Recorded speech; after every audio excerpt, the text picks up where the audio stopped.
Good evening, everyone. I'm Inspector Belmont of the Department of Undead Misunderstands and Problems, or DUMP for short.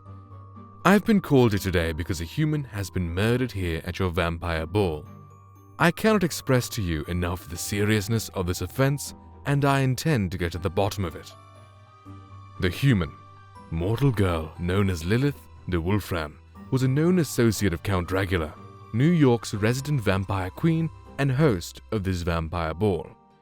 Miss Wolfram and the Count were close and managed this establishment, the Fang and Rose Club, exclusively for creatures of your persuasion.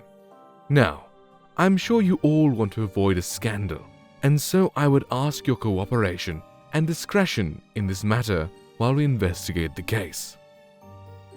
There is no doubt about the fact that this was a premeditated murder. Now, this may very well have been staged to look like a vamp kill, so don't think those of you who are still of the human, mortal persuasion are off the hook. Just because you may not be a blood drinker, I will investigate thoroughly.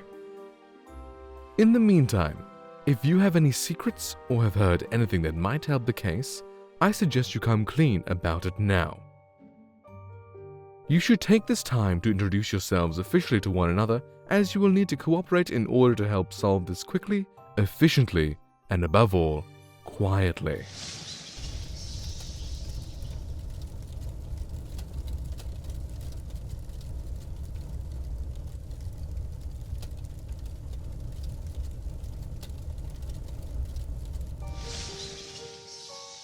You people with your scandals and your corruption.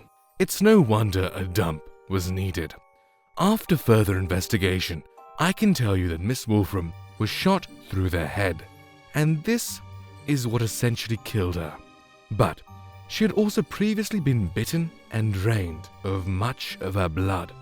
Now, from what I understand, Dracula based much of their look on their treasured companion.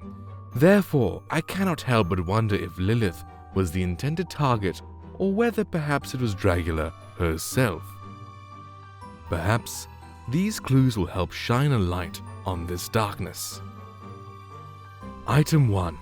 A coded letter that reads: Uoi kut guverithine mrofem one hadko sa I ect guverithine morphoi. Dianai hadka uinurb. Item 2. A small golden key which was located under the dressing room. It should open a cabinet somewhere in the building. Why don't you discuss the evidence before you and see if you can come up with an explanation or two? I'll look forward to hearing your thoughts.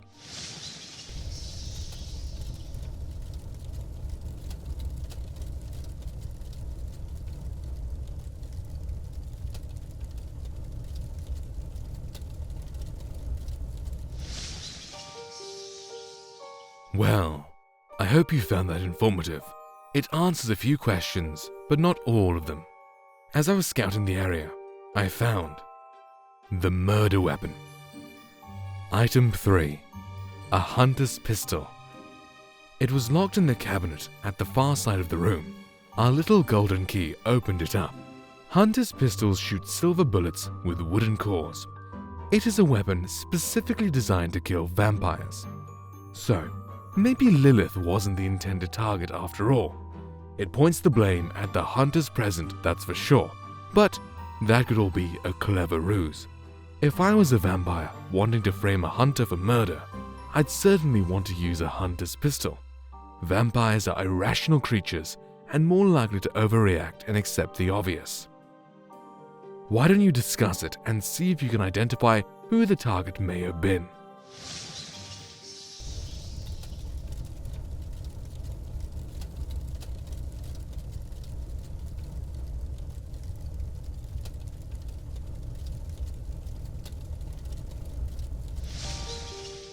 Are you getting any closer to solving the crime? The final piece of evidence explains to us how a murderer knew where everyone would be, at what time. Item 4. The schedule for the night. Our murderer knew exactly when Dracula would be away from their companion, and guests would be in the lounge area. 9 p.m. arrival. 9:30 p.m. meet and greet in the main hall. 10 p.m. Guests adjourn to the lounge for cocktails. 10:30 p.m. Count Dracula performance. 11:30 p.m. Dinner is served. 1:30 a.m. Count Dracula performance. 2:30 a.m. Live snacks work around the room. Dancing commences. 5:30 a.m. Guests retire to their coffins for the day.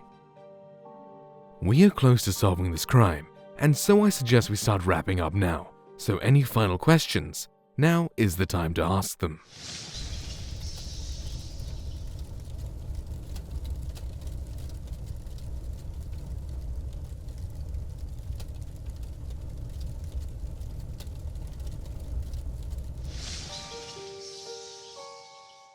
Do you know who the murderer is?